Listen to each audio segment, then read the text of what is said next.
होगा, सुना है किसी ने? और अगर नहीं सुना, अब सुनाए कहाँ से? बताओ कैसे सुने? अब यहाँ सत्संग हो रहा है, कितनी अच्छी अच्छी बातें बताई जा रही हैं संत महापुरुषों की भक्ति के लिए, तुम्हारे भविष्य के लिए, कल्याण के लिए, लेकिन कोई सुनना चाहता है तो कहाँ से हम जाने? ये बहुत बड़ा भक्त धन्नाचार्य हुआ कि आज हम लोग ये सोचते हैं कि ऊंची जात वाले भक्ति कर सकते हैं, पैसे वाले भक्ति कर सकते हैं, धन दौलत वाले भक्ति कर सकते हैं, पुरुष भक्ति कर सकते हैं, स्त्री भक्ति नहीं कर सकते। आज धन्नाचार्य की कथा में बुद्ध भगवान ने बहुत ही सुंदर शब्दों में बताया है कि किस प्रकार से एक छोटी जात में जन्म लेने वाला पुत्र, छोटा सा बच्चा कैसे ठाकुर जी की पूजा करता है। ये मैंने कल बताया था, बुद्ध भगवान ने जो भी कथाएं लिखी हैं वो आध्यात्मिक हैं, उसमें जो प्रत्येक प्राणी मात्र के अंदर प्रभु का नाम विराजमान है, भ्रमण कर रहा है, जिन जिन महापुरुषों ने इसका अभ्यास किया है उनकी ही कथा बुद्ध भगवान ने लिखी। किस प्रकार से छोटे से बालक ने ठाकुर जी की पूजा को करके उनका जिंदा चेतन दर्शन किया, कैसे ठाकुर जी को उस भक्त ने अपने हिसाब से चलाया और कैसे ठाकुर जी ने उस भक्त को एक सदगुरु के पास भेजा जिससे उन्होंने सच्चे नाम को जाना। कैसे धन्नाचार्य जी ने एक खाली खेत में बहुत से हरे भरे गेहूं को उगाया। ये भक्ति की शक्ति में ताकत होती है, दुनिया में झूठ में छल कपट में नहीं। तो सभी भक्त कथा में प्रवेश करेंगे। धन्नाचार्य की कथा है तो कहते हैं क्या?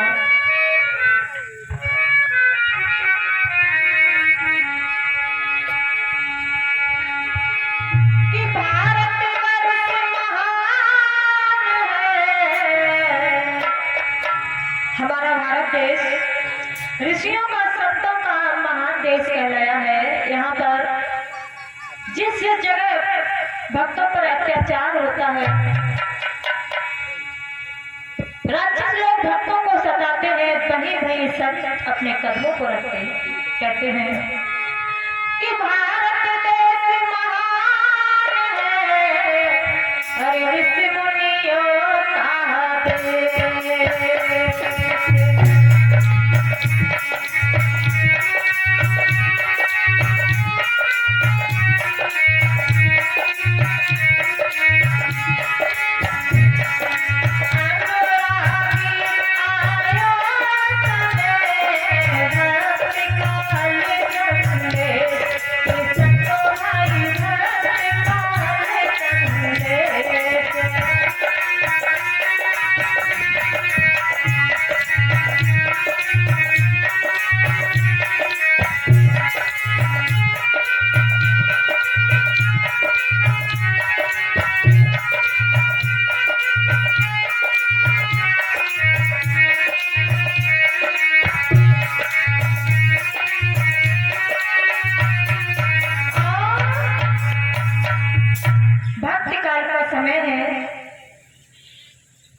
हमारे देश में ऋषि मुनि बहुत परमहंस वेश धारण करके संसार में भक्तों का उद्धार करने के लिए इस संसार में 5 तत्वों का शरीर धारण कर मनुष्य के रूप में, संत के रूप में इस दुनिया में हम भक्तों का उद्धार करने के लिए आए हैं। तो कथा में बुद्ध भगवान ने बताया है, कहते हैं क्या?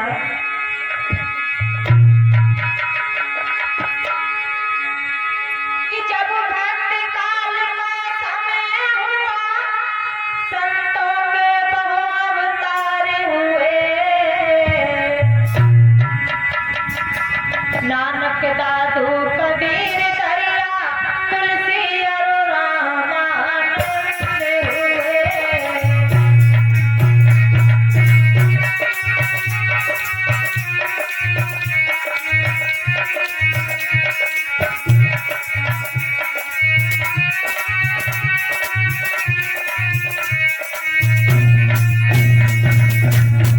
हमारे देश में बहुत से महापुरुष जैसे कवि तुलसी, दादू, रविदास, बहुत से संत महापुरुष हुए जिन्होंने अपने भक्तों के लिए इस संसार में जगह जगह जाकर प्रचार किया, भक्तों का उद्धार करने के लिए। कहते हैं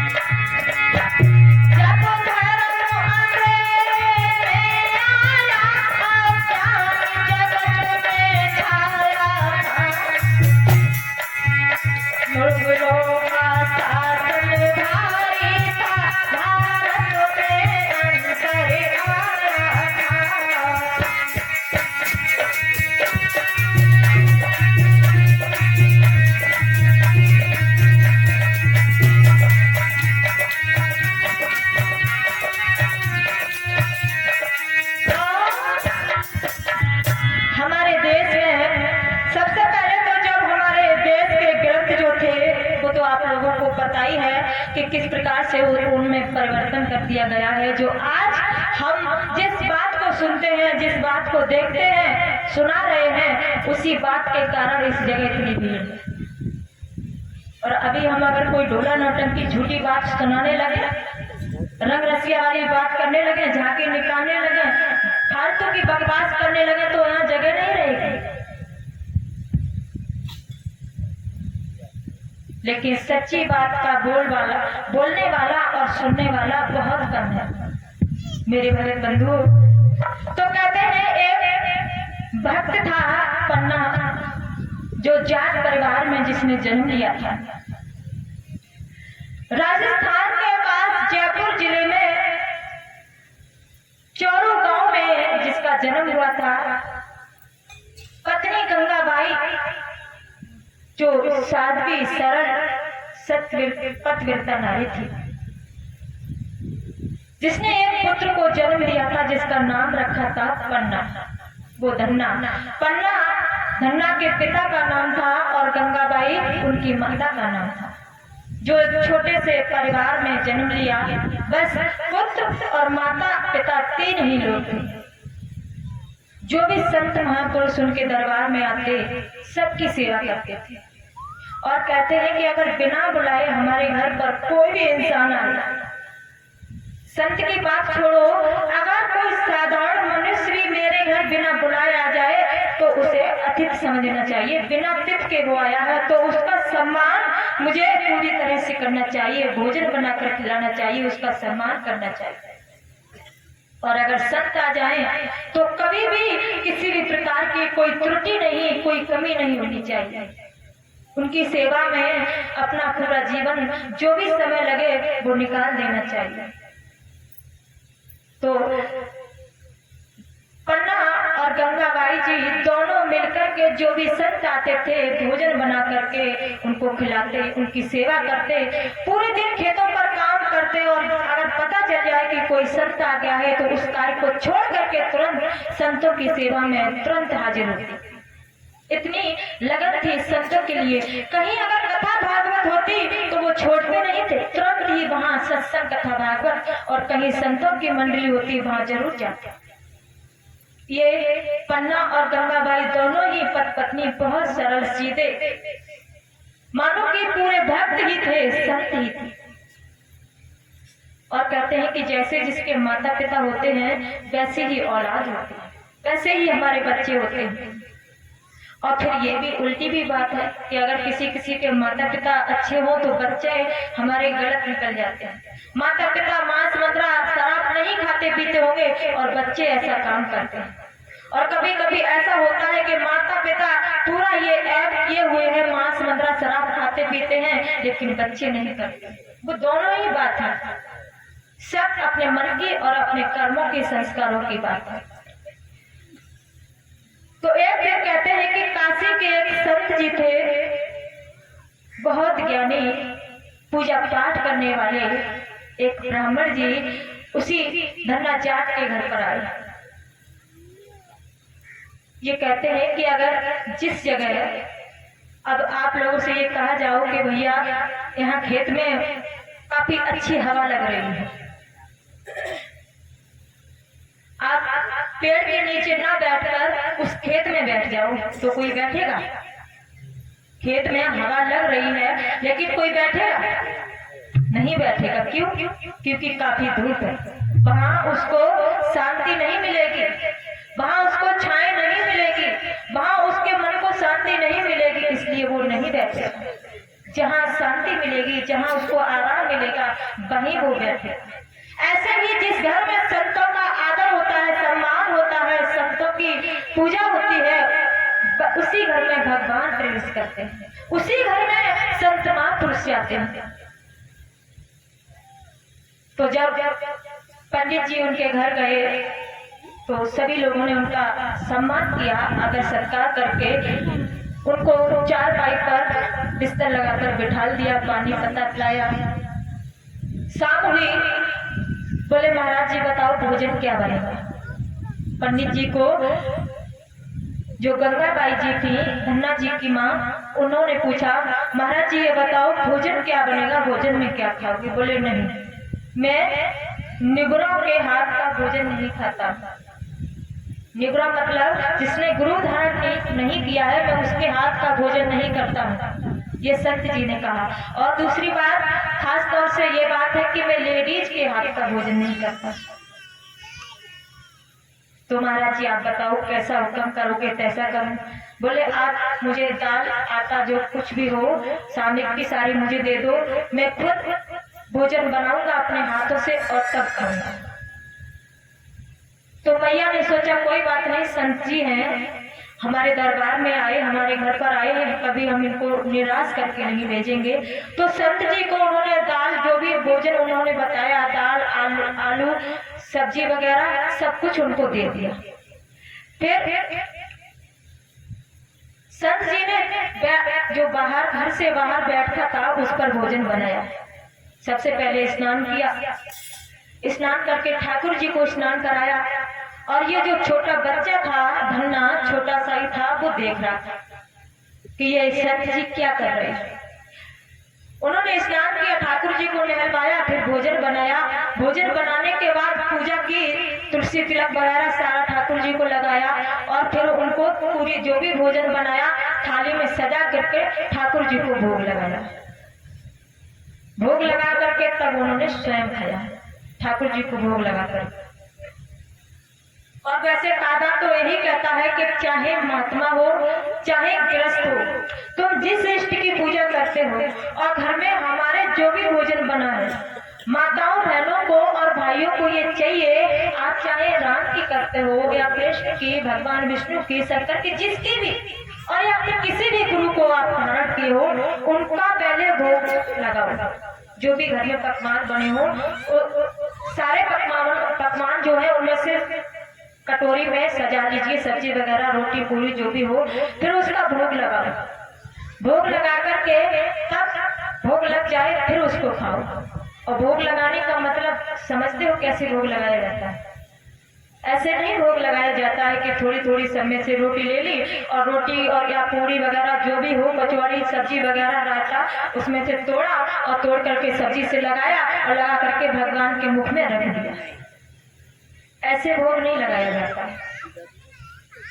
माई मलावन साहिब आश्रम पर भगवान शंकर की, शेरा वाली माँ की, राम की, कृष्ण की, हनुमान जी की ये कई मूर्तियां लगी हुई है। बहुत पुराना आश्रम है, उस पर पहले से लगी हुई थी। जब वो मूर्ति खंडित हो गई तो गुरुदेव भगवान ने उन्हें फिर मूर्तियां लगवा दी। क्योंकि इसलिए कि पुराना मंदिर है। कैसे कि किसी जमाने में भगवान कृष्ण और राधा उस आश्रम पर आए थे, उसे मणि के नाम से जानते हैं। तो ये बताया जाता है कि भगवान कृष्ण ने और राधा ने माला को बनाया, जो वहाँ पुरानी मणि थी वहाँ माला, फूलों की माला बनाई और राधा ने कृष्ण के गले में डाली, कृष्ण ने राधा के गले में डाली। तब से उस स्थान का नाम मालावन पड़ गया, यानी माला को बनाया, मालावन। अब जल्दी जैसे समय बीतता है तैसे ही लोग उससे मालावन से मलावन कहने लगे। तो बहुत पुरानी जगह है, तो वहाँ ये सारी मूर्तियां हैं। तो गुरुदेव भगवान भी कभी किसी के दिल को ठेस नहीं पहुंचाते कि पहले से जो मूर्तियां लगी हुई है और भक्तों की श्रद्धा है वो खंडित हो गई तो खंडित मूर्ति की पूजा नहीं की जाती है। तो पुनः गुरुदेव भगवान ने पत्थर की मूर्ति वहां लगवा दी। तो लोग आते हैं, उनको ये बताया भैया ऐसे भोग नहीं लगाया जाता है। मंगलवार दिन इतनी भीड़ होती है, खीर और पूरी की, वो लाते हैं, पूरी के टुकड़े को तोड़ा और खीर से लगाया, मुंह में ठूस दिया। अब गेट खुला है तो कुत्ता बिलाई जो भी आता है अब मुंह पे लगा, तो उनको क्या पता ये भगवान बैठे हैं, ये मुझे खाना चाहिए या नहीं, वो खा रहे हैं, वो तो मुंह से ही चाट जाते हैं। तो बताओ हम उनका मान सम्मान कर रहे हैं या अपमान कर रहे हैं। और एक संत जी की मूर्ति है जो सिद्ध पुरुष है उसी आश्रम पर, जिन्होंने जिंदा समाधि ली थी। 2 दिन पहले ही बता दिया था कि आज एक कोरी नाद लेकर आओ और गड्ढा खोद दो, उसमें मैं बैठ जाऊं, फिर ऊपर से उसको नाद को औंधा देना, मुझे ढक देना। जिंदा समाधि लगी हुई है। हम जब आए थे तब वो मूर्ति ऐसी लोगों ने कर दी थी, मुंह को खिला कर सीमेंट की बनी हुई थी, तो मुंह से सारी पालिश हट गई थी। अब नहीं बनवाई, फिर भी लोगों ने, भक्तों ने ऐसा ही कर दिया। तो भोग लगाने का मतलब ये नहीं होता है कि टुकड़े को तोड़े और मुंह में ठूस दे। और कुछ लोग ऐसे होते हैं कि अगर कहीं भंडारा होता हो, कहीं शादी विवाह हो, तो पंगत लगी हुई है, दावत लगी हुई, वहां बैठ गए आराम से और पूरा भोजन परस गया, फिर सब पूरी में से सब्जी वगैरह ली और को जो रोटी पूरी का टुकड़ा होता है उसको लगाया और जमीन पर डाल दिया। ऐसा करते हैं, जमीन पर डाल दिया और पानी को लिया और छटका मार दिया। अब बताओ भगवान इससे खुश होंगे या प्रसन्न होंगे। धरती माता को खिला रहे हो तो धरती माता खुश होंगी या प्रसन्न होंगी, नाराज होंगी। बताओ, खुद तो पत्थर पे खा रहे हो और उनको जमीन पे खिला रहे हो, तो बताओ क्या होगा। तो हम गलती खुद करते हैं और दोष किसको लगाते हैं, प्रभु को लगाते हैं। ऐसा नहीं करना चाहिए।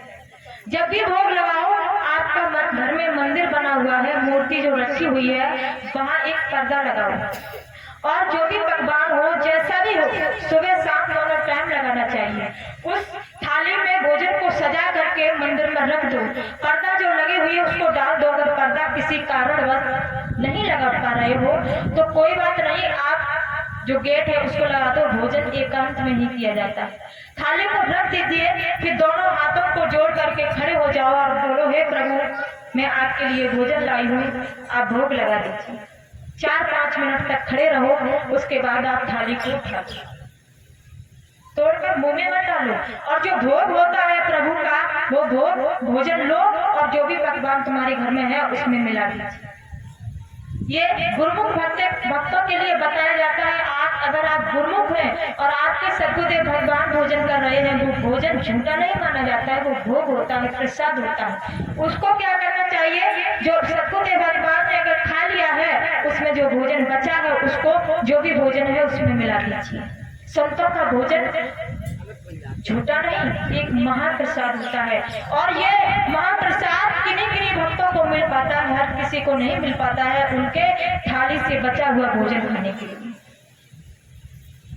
हमारे एक इमलिया निगला गांव है एटा के पास, तो उसमें काफी भक्त हैं बुद्धे भगवान के। तो एक भक्त जो थी वो रोजाना भोग लगाती थी, तो उसके पुत्र था, उसने देखा कि माँ आप रोजाना गुरु जी का भोग लगाते हो, क्या ये खाते हैं? बोले बेटा खाते हैं। ऐसे नहीं बोलते हैं वो नहीं खाते हैं, खाते हैं वो। बोले नहीं, मैं आज ये कहते हैं कि बाल हट, क्रिया हट और राज हट, ये हट कर जाए तो वो चीज को प्राप्त करके मानते नहीं। मैं आज भोग लगाऊंगा और देखता हूँ कि तुम्हारे गुरुजी भोजन खाएंगे या नहीं। बोले नहीं मानते बेटा, कर लो अपने मन की कर लो। थाली को माँ ने जो भी भोजन बनाया वो थाली में सजा दिया। बच्चा, छोटा ही बच्चा था, उसको लेकर के मंदिर में गया तो उसने सोचा कि माँ रोजाना पर्दा डालती, लेकिन मैं पर्दा नहीं डालूंगा, अगर गुरुजी आएंगे खाएंगे तो मुझे दिखेंगे कैसे। उसने पर्दा नहीं लगाई, थाली को बुद्ध भगवान की जो मूर्ति मंदिर था उस वहां रख दिया और हाथों को जोड़ कर कहने लगे, प्रभु मैं आपके लिए भोजन लाया हूँ, भोग लगा दीजिए। ये कहकर के तुरंत ही कमरे से बाहर आ गया और जो जंगला था, खिड़की थी, उसको खोलकर जंगले से देखता रहा। गेट लगा दिया, पर्दा नहीं लगाया, देखता रहा कि भगवान देखे बुद्ध भगवान भोजन करने के लिए आएंगे या नहीं।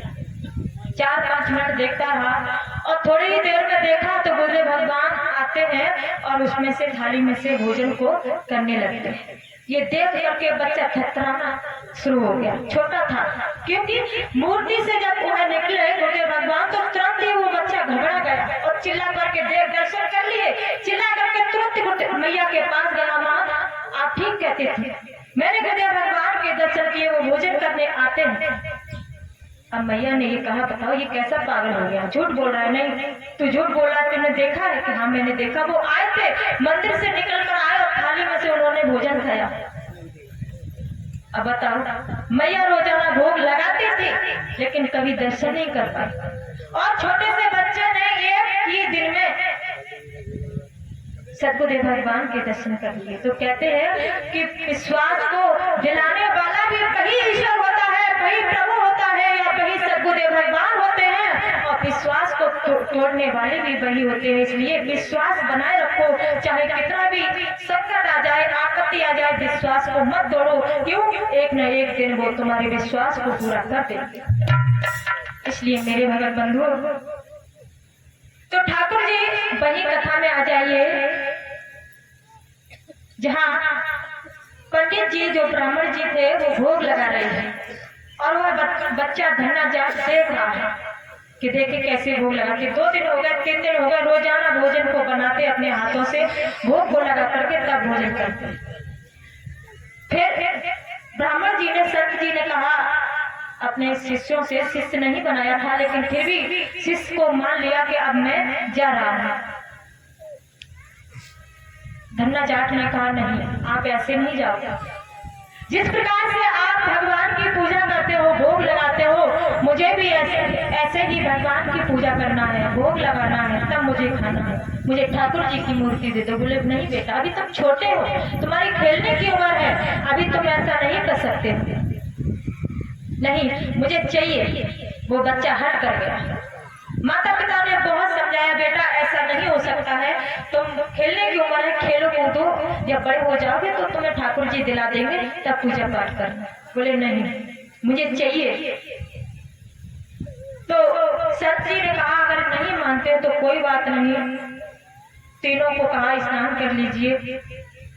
तीनों ने स्नान किया और हवन किया। हवन करने के बाद उनको तीनों को मंत्र दे दिया, ओम नमो भगवते वासुदेवाय। उनके पास क्या था उन्होंने दे दिया, जो करते थे वो दे दिया। पंडित जी चलने लगे, मंत्र को दे दिया। बोले बेटा रोजाना इसी नाम को जाप किया करना। बोले ठीक है, चल दिए। बोले ऐसे नहीं जाओगे, क्यों? कि मुझे ठाकुर जी की मूर्ति चाहिए, मैं पूजा किसकी करूंगा, मेरे पास तो है नहीं। बोले बेटा तुम इसी नाम का जाप करो, ठाकुर जी की पूजा करने की उम्र नहीं। बोले नहीं मुझे चाहिए। बच्चा हट कर गया तो उन्होंने अपनी झोली से निकाल करके ठाकुर जी की पीतल की मूर्ति को दे दिया। अब धन्ना चाट वो तो चले गए। धन्ना चाट शाम हुआ। शाम होने के बाद माता से कहा माँ भोजन बनाओ, मैं भोग लगाकर ही भोजन करूंगा। माता ने भोजन बनाया। भोजन बना करके पूरी थाली में सजवाया। माँ थाली में सजा दीजिए भोजन को, मैं भोग लगाऊंगा। थाली को सजा करके धन्ना स्वयं ले जाता है मंदिर में जहाँ ठाकुर जी की मूर्ति रखी हुई है। स्नान किया, तिलक लगाया, पूजा की, फिर भोग लगाया। तो काफी देर तक बैठा रहा, प्रभु से बोलता रहा कि हे प्रभु मैं आपके लिए भोजन लाया हूँ, भोग लगा दीजिए। बैठ गए। 4-5 मिनट तक बैठे रहे ऐसे। फिर खड़े होकर देखा कि आपको भोजन खा लिया होगा, थाली साफ हो गई। बच्चा है, उसके मन में ये नहीं पता है कि भोग लगाएंगे तो पूरा ही साफ कर जाएंगे या थोड़ा खाएंगे। देखा तो उसमें कोई भी रोटी कम नहीं हुई, पूरी रोटी रखी हुई है, सब्जी रखी हुई है। अब ये देख करके धन्ना तो घबरा गया कर प्रभु ने खाया ही नहीं। बोले प्रभु आप खा जाओ, और आप नहीं खाओगे तो मैं भी नहीं खाऊंगा, आप भोग लगा दो तभी मैं भोजन तो करूंगा। गुरु जी ने कहा है कि ठाकुर जी का भोग लगाकर ही भोजन करना। फिर बैठ गया। 1 घंटा हो गया, 2 घंटे हो गया, ठाकुर जी ने भोजन को नहीं खाया। पूरे दिन बैठा रहा। शाम हो गई, शाम को भोग लगाया, नहीं खाया। फिर सुबह हुआ, फिर स्नान किया, फिर पूजा की, फिर भोग लगाया, लेकिन ठाकुर जी भोजन करने के लिए नहीं आ रहे। माता से कहते हैं की रोटी बनाओ, शायद आज गेहूं की रोटी खाएं, बाजरा की चपाती बनाई थी वो नहीं अच्छी लग रही हो ठाकुर जी को। बच्चा है, कहते हैं कि जो दो प्रकार के भक्त होते हैं, एक ज्ञानी भक्त और दूसरा भक्त। जो ज्ञानी भक्त होता है वो अपने दिमाग को दौड़ाता है, उसे प्रभु के दर्शन करना बहुत कठिन पड़ जाती है, और जो भक्त होता है मुझे उसे तुरंत ही प्रभु का दर्शन हो जाता है। तो सोचा माँ आज गेहूं की रोटी बनाओ, शायद बाजरा की रोटी इसलिए नहीं खाई, उन्हें अच्छी नहीं लग रही हो, रोटी गेहूं की बनाई नहीं खाया, बाजरा की बनाई नहीं खाई, मक्का की बनाई नहीं खाई। 4-5 दिन हो गए ठाकुर जी भोजन करने के लिए नहीं आ रहे हैं, रोटी का ढेर लग जाता है लेकिन वहां से रोटी नहीं हटाते हैं, भोग लगाते हैं, खुद भूखे हैं प्यासे हैं। जब तक ठाकुर जी भोग को नहीं लगाएंगे, भोजन करने नहीं आएंगे, मैं भोजन को नहीं करूंगा। ये छोटा सा बच्चा हट कर गया है, माता पिता बहुत समझाते हैं बेटा भोजन कर लो, हो सकता है तुम्हारे भोजन करने से वो आ जाए भोजन करें, लेकिन नहीं, मैं भोजन नहीं करूंगा जब तक वो आकर के स्वयं भोजन को नहीं खाएंगे, मैं भोजन मां नहीं कर सकता। 10 दिन हो गए, रोटियों का ढेर लग गया है। ऐसा नहीं कर रहे कि वो भोग लगाया नहीं खाया तो वो रोटी बासी हो गई हटा ली, दूसरा नया लगाया नहीं, वो रोटी वही रखी हुई है, कोई तो रोटी खाओगे। फिर रोटी को लेकर आए, फिर थाली को सजाया, 10 दिन हो गए नहीं भोजन करने के लिए आए, बहुत हैरान है। और अगर आज के जमाने में ऐसा हो तो क्या होगा? जरा सी देर हो जाए नाश्ते के लिए तो महात्मा जी तो खाते रहेंगे, पहले मुझे दे दो खाने के लिए, ऐसा हम भक्तों के अंदर धारणा होती है। 12 बज गए कि मेरे पेट में बिलैया लौट रही है, मुझे इतनी तेज भूख लगी है, बताओ वो तो खाएंगे 12 बजे, अब मैं भूखा हूँ, मुझे पहले खिला दो, उसके बाद वो खाएंगे तब खाते रहेंगे। लेकिन नहीं, 2 दिन के लिए या 1 दिन के लिए या 1 घंटे के लिए तुम्हारे घर में कोई भक्त आया हो या कोई रिश्तेदार आया हो या कोई अतिथि आया हो या कोई महापुरुष आया हो तो उसको भोजन खिलाने के बाद ही खाना चाहिए, झूठा भोजन कभी नहीं खिलाना चाहिए, क्योंकि वह अतिथि तुम्हारे घर आया है, उसको भोजन खिलाने के बाद खाओ। और कोई भी महापुरुष तुम्हारे दरवाजे पर आए, भीख मांगने के लिए आया, कोई भी आए, पता नहीं और प्रभु किस रूप में हमारे घर आ जाए, उसको खाली हाथ कभी मत जाने दो। धन्यवाद। प्रभु भोग लगाने के लिए नहीं आते हैं, भक्त बैठा बैठा भूखा है, प्यासा है, शरीर कमजोर हो रहा है, चला नहीं जाता है, फिर भी पूरे प्रयास में लगा हुआ है। आज नहीं तो कल नहीं तो परसों प्रभु भोग लगाने जरूर आएगा। रोने लगता है, बार बार प्रभु को पुकारता है, लेकिन वह भक्त हिम्मत नहीं हारता है कि आज नहीं तो कल भोग लगाने जरूर आएंगे। रोजाना डेली दोनों टाइम भोग लगा करके वहीं बैठ जाता है। तो भक्त अपने प्रभु से कहता है क्या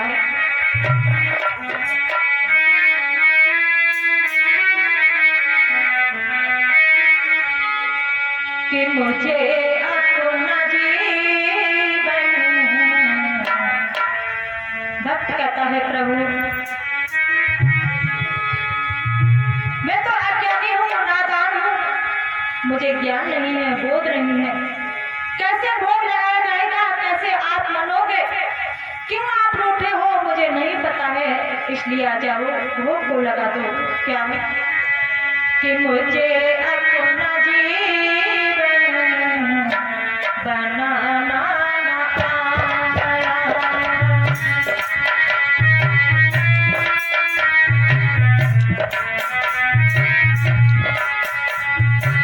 मैं कैसे अपने जीवन को बनाऊं प्रभु, कैसे आप भोग को लगाओगे, मैं अगर भोग नहीं आप लगाओगे मैं भूखा रहूंगा, भले ही मेरे शरीर से इस घोंसले से चिड़िया उड़ जाए, जब तक आप दर्शन नहीं दोगे, भोग नहीं लगाओगे, मैं खाना पीना नहीं खाऊंगा, छोड़ दूंगा, भले ही प्राण क्यों ना निकल जाए।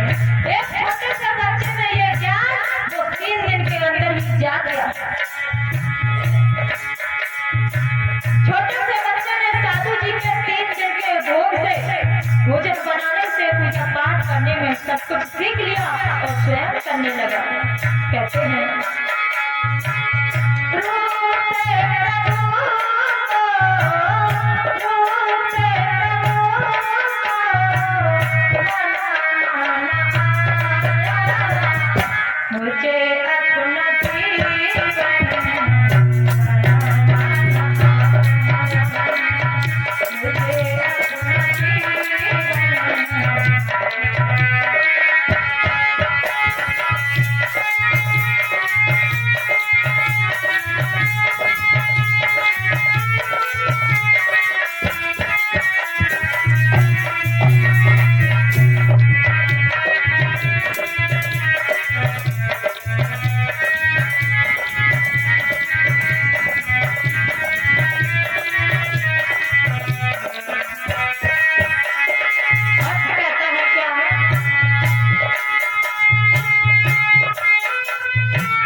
की जरूरत है और भक्त जब तक नहीं बन पाओगे तब तक तुम्हारा कल्याण नहीं हो सकता।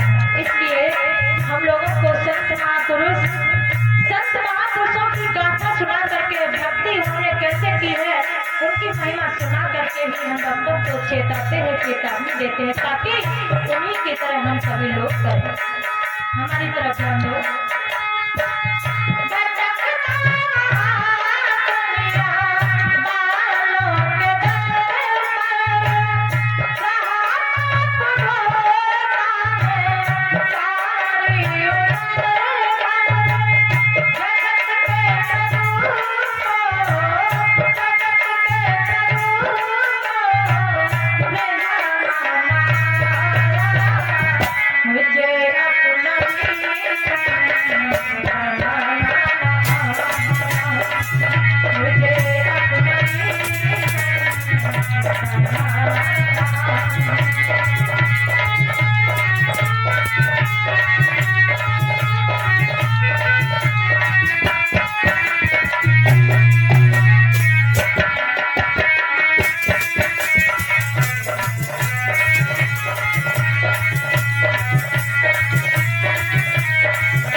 नहीं जान पाते हो। क्यों? क्योंकि आज आप अज्ञानता में हो। तुमने स्वयं को नहीं पहचान पाया है कि तुम कौन हो, कहाँ से आए हो, मर करके कहाँ जाओगे। जिस दिन ये पहचान लोगे समझ लीजिए उस दिन जिस दिन तुम्हारे घर कोई भी साधारण मनुष्य आ जाए या दुश्मन आ जाए या चोर आ जाए या गद्दार या कोई संत महापुरुष आ जाए तुम उसको पहचान लोगे तब जब तुम्हारी वचनी क्रिया खुल जाएगी तब। इसलिए कहते हैं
अब में हो तभी कर सकते हो। कब? जब तुम्हें वो पूर्ण सदगुरु भगवान उस सच्चे सौदे को दे देंगे तब। इसलिए कहते हैं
वैसी बात नहीं, एक बहुत ही महान भक्त की बात है जो छोटे से परिवार में जन्म लेकर के भक्ति कर रहा है और कैसे उसने प्रभु का जिंदा चिंतन दर्शन किया है। ध्यान पूर्वक सुनना, क्यों यही भक्ति तुम्हारा सच्चा साथी, सच्चा मित्र, तुम्हारे साथ जाने वाली, तुम्हारे भविष्य को बनाने वाली है। कहते हैं क्या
प्रभु के पास मंदिर में बैठा हुआ है, थाल सजा सजाकर रोटियों का ढेर लगा दिया, रो रहा है, आंखों से आंसुओं की धार मची हुई है, लेकिन प्रभु भोग लगाने के लिए नहीं आ रहे हैं।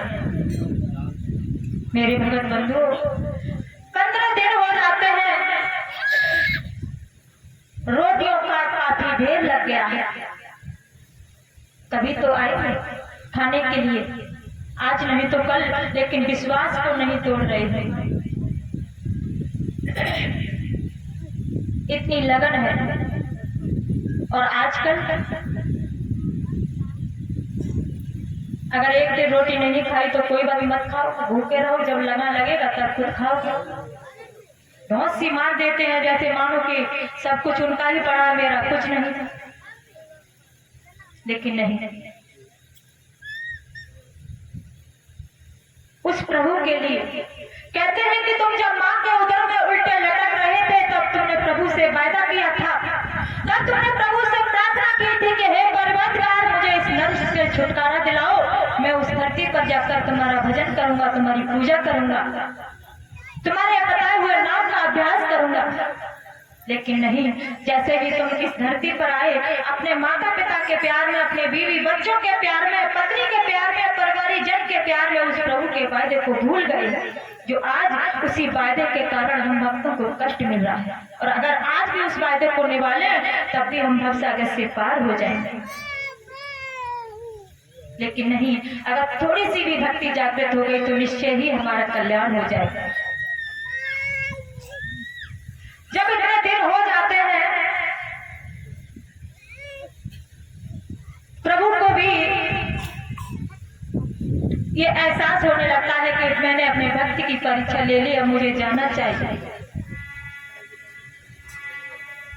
जब भक्त रोने लगता है, चिल्लाने लगता है, तो भगवान को अपने भक्त की पुकार को सुनकर के आना पड़ता है। तुरंत ही विराट रूप को लेकर के भगवान विष्णु धन्नाचाट के सामने प्रकट हो जाते हैं और उस विराट रूप को देख करके क्या क्या विराट रूप है सुने।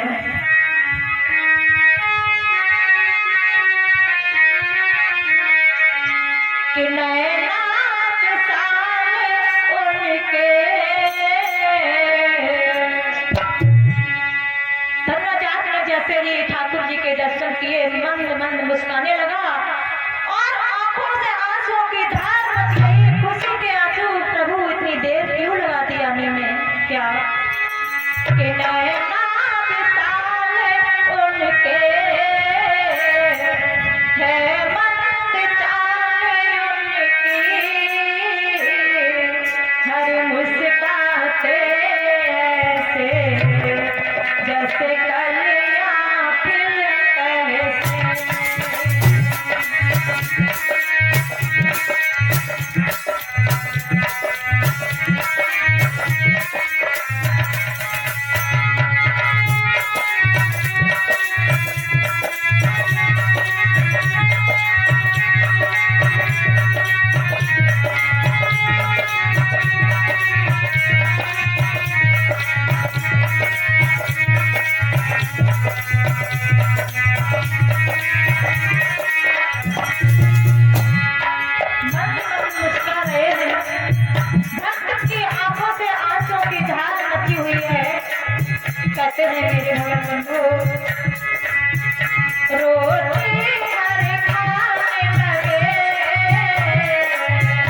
जाते हैं, जब 2-4 रोटी रह जाते हैं, धन्ना जात हरि को फटकारने लगते हैं कि 15 दिन हो गए मैंने भोजन नहीं किया तुम्हारी याद में, तुम्हारे बिना, और मैं भूखा हूँ और तुम खाते जा रहे हो। कम से कम एक बार भी तो कह देते बेटा ले तू एक खा, मैं खा रहा हूँ। भगवान विष्णु अपने भक्त की फटकार को सुनकर के फिर मंद मंद मुस्काने लगे। बोले बेटा अब कोई बात नहीं, जो 4 रोटी बची हुई है तू खा ले। बोले नहीं मैं नहीं खाऊंगा। बोले अब क्या हुआ? बोले मैं ऐसे नहीं खाऊंगा, जब तक 15 दिन हो गए मैंने भूखे रखे, तुमने भोजन नहीं खाया।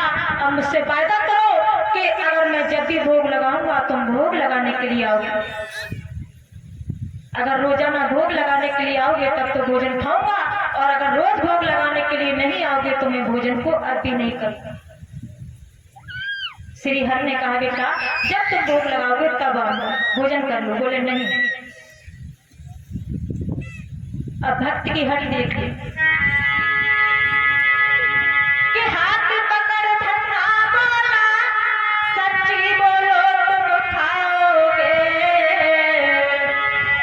मेरे सिर पर तुम हाथ रख दो रोजाना खाने आओगे।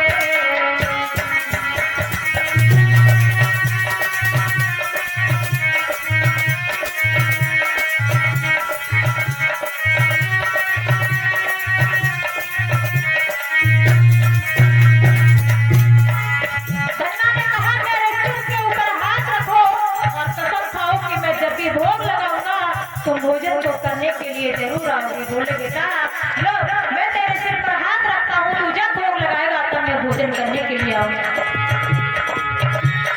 अब बड़े मुस्कान से अपने प्रभु के साथ बैठ करके भोजन करने लगा। प्रभु ने पैदा कर दिया और कहते हैं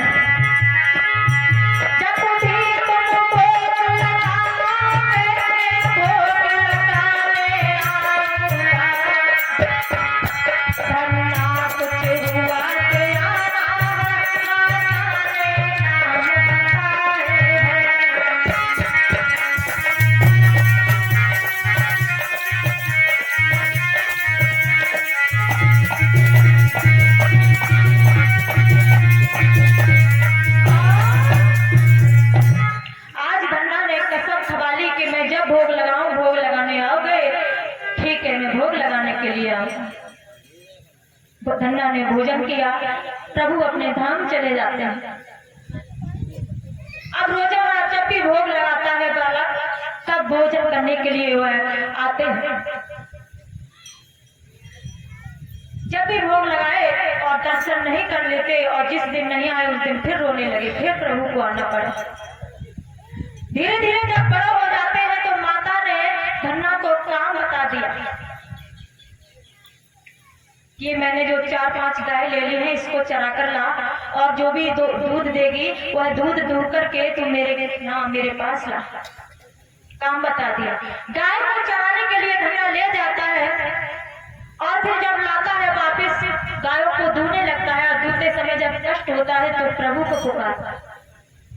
अब देखो कहते हैं कल छोटे भगवान ने भी ये बताया था कि निर्मल है सीधा सादा है वह मुझे प्राण सम प्यारा है, और जिसने चित हमको धारा है हमने भवकार उतारा है। जो निर्मल होता है सीधा सादा होता है प्रभु हमेशा उसके पीछे पीछे दौड़ते हैं। जैसे ही दूध काटते समय दूध दूहते समय धन्ना को कष्ट होता है, भगवान को पुकारता है, भगवान आकर के दूध को निकलवाते हैं। काफी दिन हो जाते हैं। फिर वही संत जी जो धन्ना को ठाकुर जी की मूर्ति दे गए थे, वही संत जी फिर आते हैं। महीना 6 महीना बाद, साल भर बाद आते हैं, सभी सम्मान करते हैं। तो शाम होती है, बोले मुझे सीधा दे दो, दाल आटा चावल वगैरह मैं खुद भोजन बनाऊंगा और ठाकुर जी का भोग लगा करके तब खाऊंगा। धन्ना बोले गुरुजी आप भोग क्यों लगाओगे, क्यों अपने हाथों से भोजन बनाओगे? माता का हाथ का भोजन भोग लगा करके तो देखो ठाकुर जी खा लेते।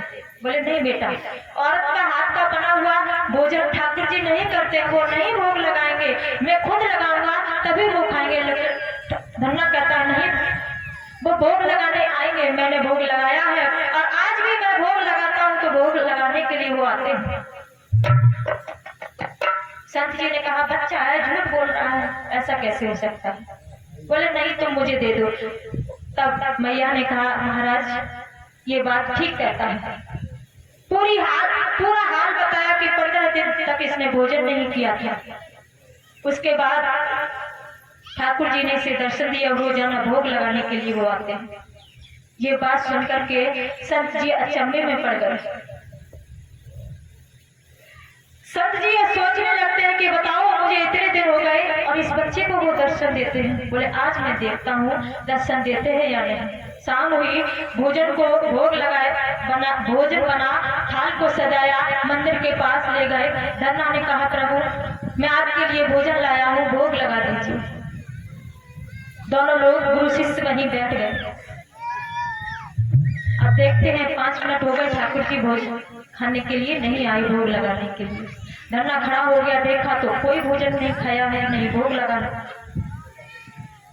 संत जी ने कहा देखा बेटा तू झूठ बोल रहा, तूने कुछ देख लिया होगा, ठाकुर जी ऐसे नहीं आते, ऐसे आए तो कैसे काम चलेगा? बोले नहीं वो आते हैं, हम झूठ नहीं बोल रहे, वो जरूर भोग लगाने के लिए आते हैं, मैंने देखा है और मैंने खुद भोग लगाया है और ठाकुर जी मेरे पास रोजाना आते हैं। बिल्कुल। संत जी बोले बेटा ऐसा कुछ नहीं है, तू झूठ बोलता है। मुझे इतनी सालों हो गए भोग लगाते लगाते, ठाकुर जी को खिलाते खिलाते, पूजा पाठ करते करते मुझे कभी दर्शन नहीं दिया और तुझे 15 दिन में ही दर्शन दे दिए। बोले हाँ मुझे दिया है, तू झूठ बोल रहा है। धन्ना कहता नहीं प्रभु मैं झूठ नहीं बोलता हूँ। ये सुन करके धन्ना बहुत रोने लगता है, ठाकुर जी से प्रार्थना करने लगता है प्रभु आ जाओ, क्या गलती हो गई, अब आप भोग लगाने नहीं आ रहे हो, मुझे भगवान मुझे झूठा ठहरा रहे हैं, इसलिए आ जाओ, मैं आपका इंतजार कर रहा हूँ। ठाकुर जी धन्ना जाट से कहने लगते हैं, प्रकट हो जाते हैं और कहने लगते हैं गुरु जी को दिखाई नहीं दे रहे, जो संत जी पास में बैठे हैं भक्त को दिखाई दे रहे और वही सद्गुरुदेव भगवान उनके जो संत जी थे वो दोनों बराबरी पे बैठे, लेकिन भक्त को दिखाई दे रहे और संत जी को नहीं दिखाई दे रहे हैं। ठाकुर जी धन्ना ने कहा गुरु जी देखो, ठाकुर जी आ गए। बोले कहाँ, झूठ बोल रहा, मुझे तो दिखाई नहीं दे रहे। बोले यही तो है। तब ठाकुर जी ने कहा बेटा मैं उन्हें दिखाई नहीं दूंगा। बोले क्यों, क्या बात है, उनको भी दिखाई दो। बोले ऐसे नहीं। ठाकुर जी कहने लगते हैं क्या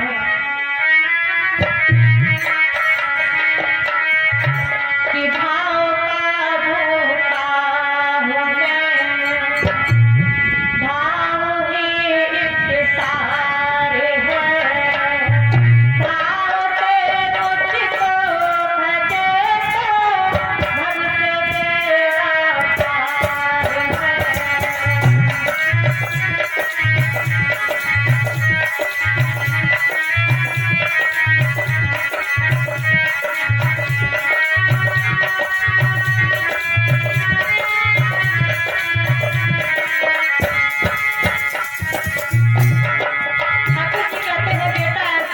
दर्शन नहीं दे सकता हूँ, क्यों?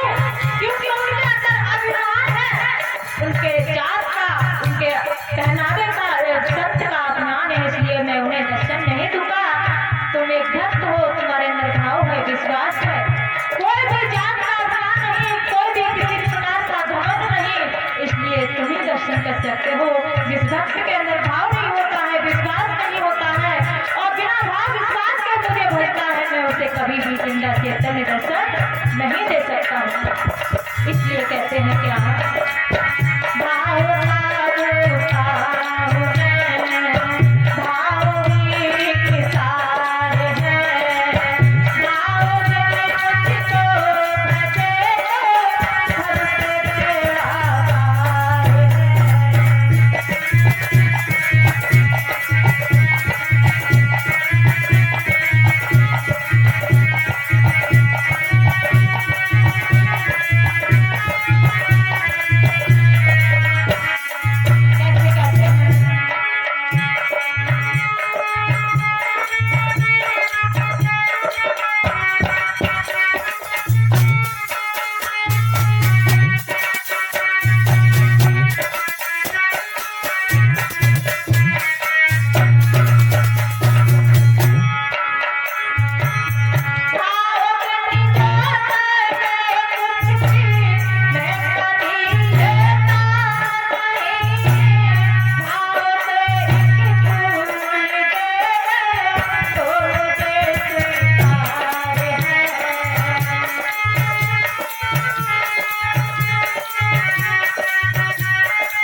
गुरु जी कहते हैं बेटा, जो इंसान मुझे भाव के बिना लाखों करोड़ों रुपए दे दे, लेकिन मैं उससे खुश नहीं हूँ। जो इंसान भाव के बिना मेरे पास आए, मैं कभी उससे प्रसन्न नहीं हो सकता। और जो भक्त भाव से विश्वास के साथ मुझे एक फूल दे दे, वो मुझे मंजूर हो जाता। क्या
विष्णु भगवान कहते हैं बेटा, तुम्हारे गुरु जी के अंदर भाव विश्वास नहीं है। वो एक अहम के साथ ये सब कुछ गंगा स्नान, तीर्थ यात्रा, पूजा पाठ करते हैं, इसलिए भाव की जरूरत होती है। इसलिए कहते हैं क्या,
करते हो तो कोई बात नहीं। धन्ना जाट कहता है प्रभु मैंने अगर स्वार्थ से तुमको पुकारा हो, अपने स्वार्थ से तुमको याद किया हो, तो आप गुरु जी को दर्शन मत देना। आज मैं निस्वार्थ से कहता हूँ मेरे प्रभु को मुझे दर्शन दे दो प्रभु, नहीं तो मेरी हंसी होगी। ऐसा शब्द सुनते ही दोनों को ही दर्शन होने लगते। तो प्रेम से बोलो सतगुरुदेव भगवान की। आज मेरे भगत बंधु इतना खुश है धन्ना जाट, और जैसे ही ठाकुर जी के दर्शन करते हैं तो तुरंत ही संत जी उस बच्चे को अपनी गोदी में बिठा लेते हैं, सिर पर हाथ सहराने लगते हैं। बेटा इतनी वर्षों हो गई मैंने कभी भी ठाकुर जी का दर्शन नहीं किया। पूजा पाठ करते करते, स्नान करते करते जगह जगह जाता हूँ, पूजा पाठ में ही लगा रहता हूँ, कभी भी मुझे ठाकुर का दर्शन नहीं हुआ। तो कहीं तो बात आ जाती है। अब हम लोग ये कहते हैं, सुबह एक भक्त आए थे, उनके अंदर एक शंका थी, शायद यहाँ आए हो अभी। वो कह रहे थे कि आपके पर्चे में मैंने ये लिखा देखा कि प्रभु का जिंदा चैतन्य साक्षात दर्शन होता है। ये मुझे शंका है कि उनका दर्शन कैसे होता है, कि एक जैसा मैं हूँ वैसा आप हो। एक साधारण आदमी उस भगवान का दर्शन कैसे कर सकता है? अब बताओ, संत में और गृहस्थ में कोई अंतर नहीं होता है? आप लोग बताओ, अंतर होता है? अब बताओ, अब वो संत की तुलना गृहस्थ इंसान से कर रहे हैं। संत भगवान के दरबारी होते हैं, संत भगवान से मिलाने वाले होते हैं। आप कभी तो कहा है कि गुरु गोविंद दोनों खाए और काके लागू पाए, बलिहारी गुरु आपने जो गोविंद दियो मिला है। गुरु और गोविंद यानी भगवान बराबर में खड़े होते हैं। तो सबसे पहले मुझे किसके चरण स्पर्श करना चाहिए, किसके आगे दंडवत प्रणाम करना चाहिए? बताओ, गुरु के आगे करना चाहिए। तो बड़ा कौन है? अब हम ये नहीं कहेंगे कि भगवान छोटे हैं, लेकिन भगवान को भी गुरु की शरण में जाना पड़ा। भगवान ने, राम ने, कृष्ण ने एक नहीं दो गुरु धारण किए थे, और बिना गुरु के कोई भी जीव इस भक्त से आगे से पार नहीं हो सकता है।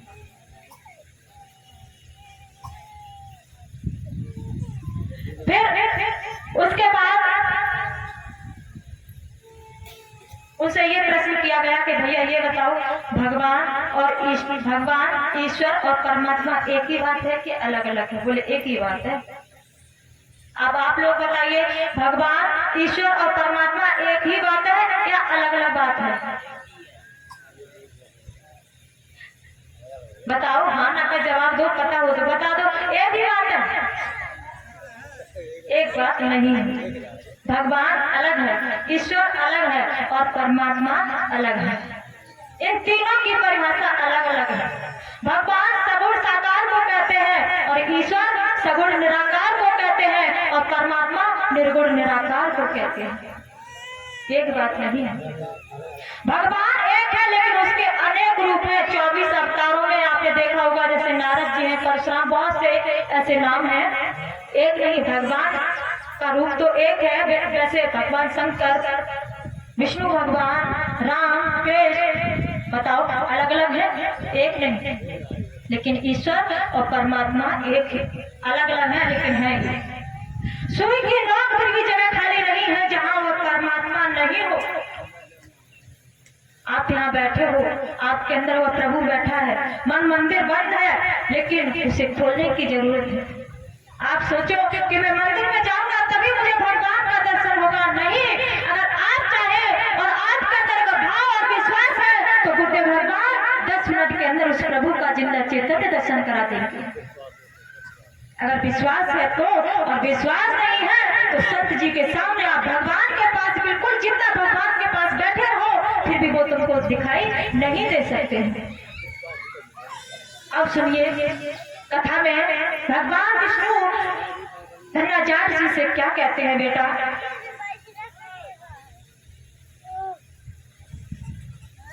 भगवान विष्णु धन्ना जाट जी से कहते हैं, बेटा मैं तुम्हें एक बात बताता हूँ। वो सुनो, मैंने तुम्हें दर्शन दे दिया, तुम्हारा भोग भी लगाता हूँ। अब मेरी बात सुनो, क्या है कि मंत्र भेद मांगे नहीं, और नहीं नामों की बात।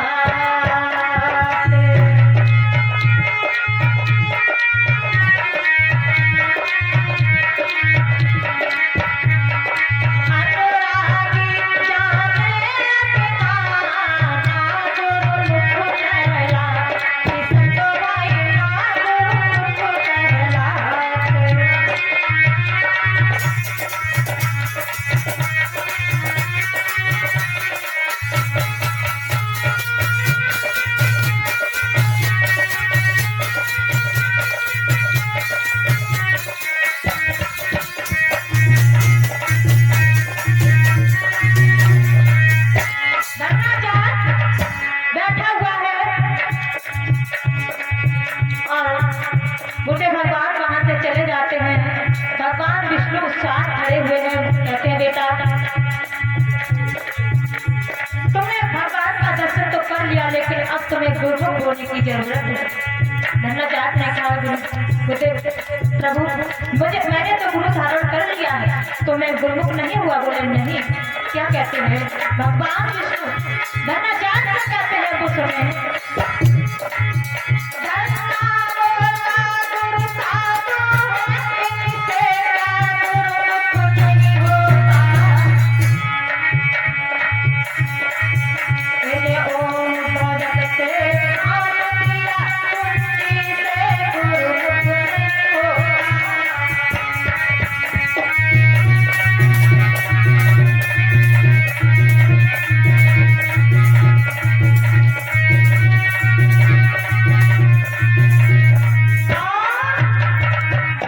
मैंने तो गुरु धारण कर लिया है, तो मैं गुरुमुख नहीं हुआ। बोले नहीं। भगवान विष्णु ने कहा बेटा ओम नमो भगवते वासुदेवाय का मंत्र जपने से कोई गुरुमुख नहीं कहलाता, या और भी जितने नाम है जो जिज्ञा से बोले जाते हैं, जपे जाते हैं, उनसे कभी गुरुमुख नहीं कहे जाते। जो तुम्हारे श्वासों के अंदर नाम रमण कर रहा है, तुम्हारी श्वासों के अंदर, जब तक तुम्हें कोई सच्चा सदगुरु नहीं मिल जाता, टूर सदगुरु नहीं मिल जाता तब तक, और वो जब तक तुम्हें सच्चे नाम के बारे में नहीं बताएंगे तब तक तुम गुरुमुख नहीं कहलाओगे।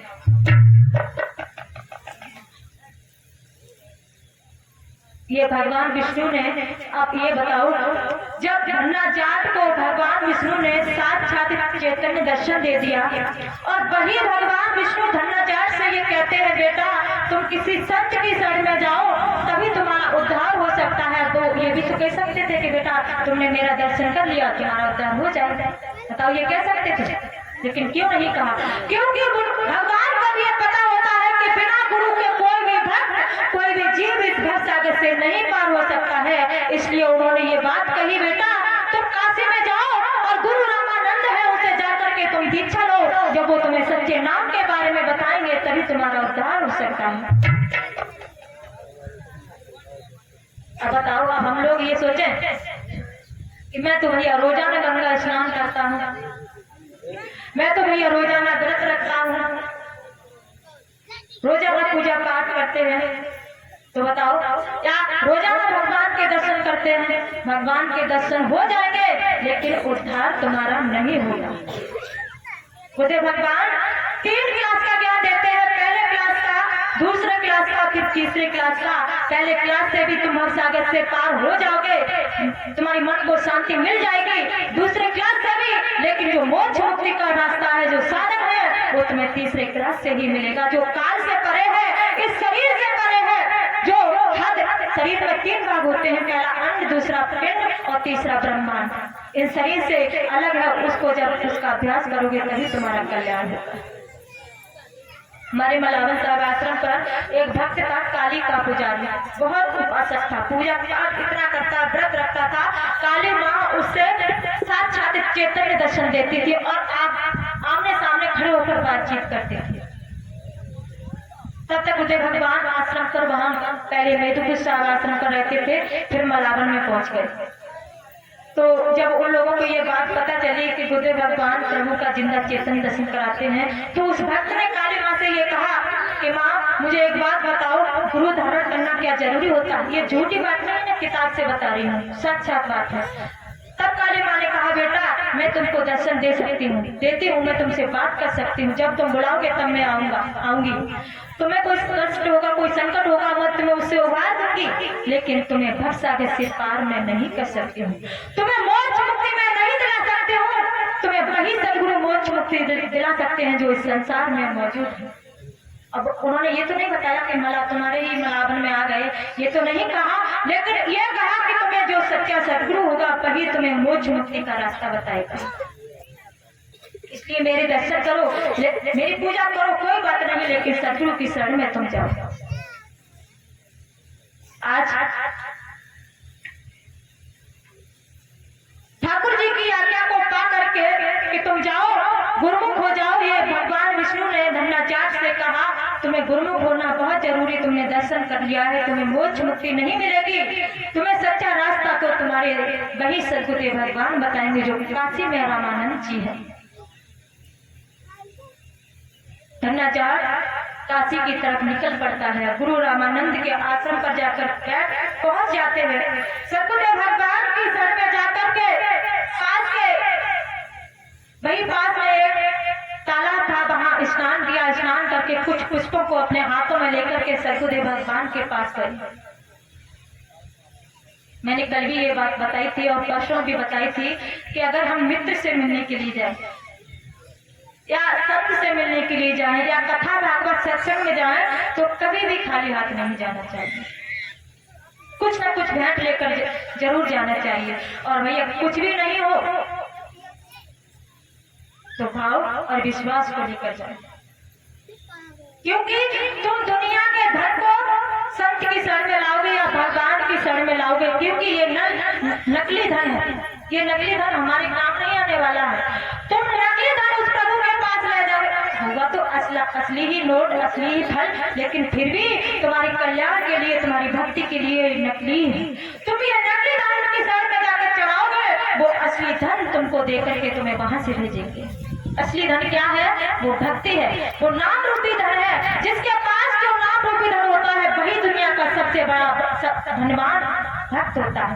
और अगर तुम्हारे पास भक्ति नाम का कोई धन नहीं है, बैंक बैलेंस बना हुआ है, बहुत धनवान हो, फिर भी तुम गरीब हो, कंगाल हो। इसलिए मेरे भगत बंधुओं, गुरुदेव भगवान के पास जब धन्नाचार्य जी पहुंच जाते हैं, गुरुदेव भगवान से कहते हैं प्रभु मुझे उस प्रभु के सच्चे नाम के बारे में बताओ। साष्टांग दंडवत प्रणाम करते हैं और गुरुदेव भगवान के पास पहुंच जाते हैं तो कहते हैं क्या कि श्री गुरु रामानंद गुरु बैठे मुख से ये वचन सुनाए।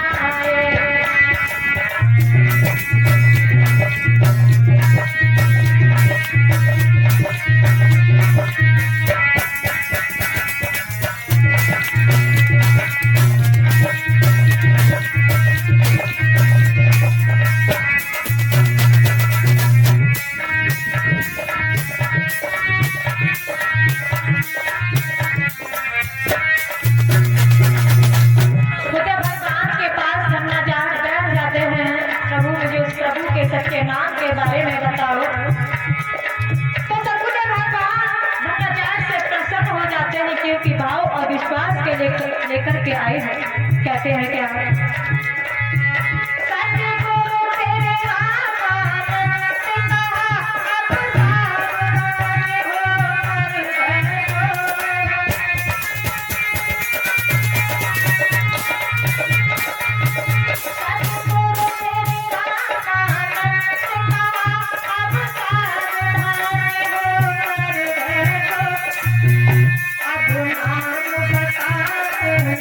प्रभु का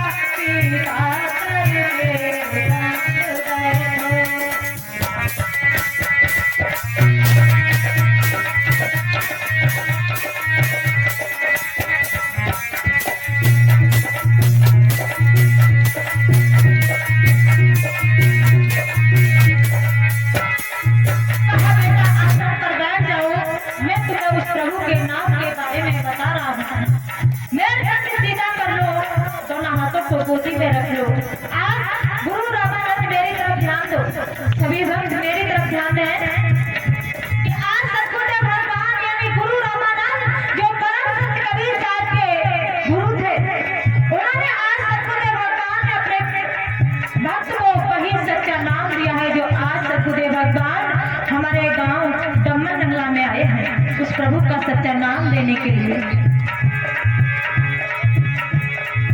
उस प्रभु के सच्चे नाम को देने के लिए सतगुरुदेव भगवान हमारे गांव में आए हैं। जो भक्त उस नाम को जानना चाहे, स्वयं को पहचानना चाहे तो जान सकते हैं। कहते हैं क्या,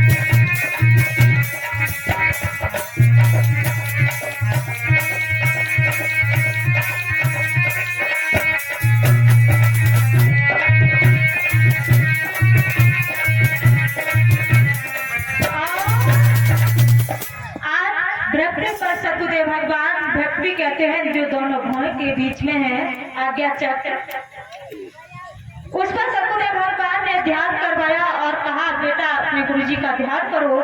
जैसे ही गुरुदेव भगवान का ध्यान करते हैं भक्त जगह जगह जाकर ब्रह्मा विष्णु महेश का दीदार करने लगते हैं और तुम्हारे श्वासों के अंदर जो प्रभु का नाम रमण कर रहा है, जो श्वासों में, अब ये तो हम नहीं बताएंगे कौन सा नाम रमण कर रहा है, वो तो आपको जब आप अपना नाम लिखाएंगे और जब इसके लिए आपकी लगन लगेगी तभी सतगुरुदेव भगवान उस नाम के बारे में बताएंगे। बस हम इसको इतना बता रहे हैं कि तुम्हारे श्वासों के अंदर जो नाम रमण कर रहा है वही आज गुरु रामानंद जी धन्ना जाट को बता रहे हैं।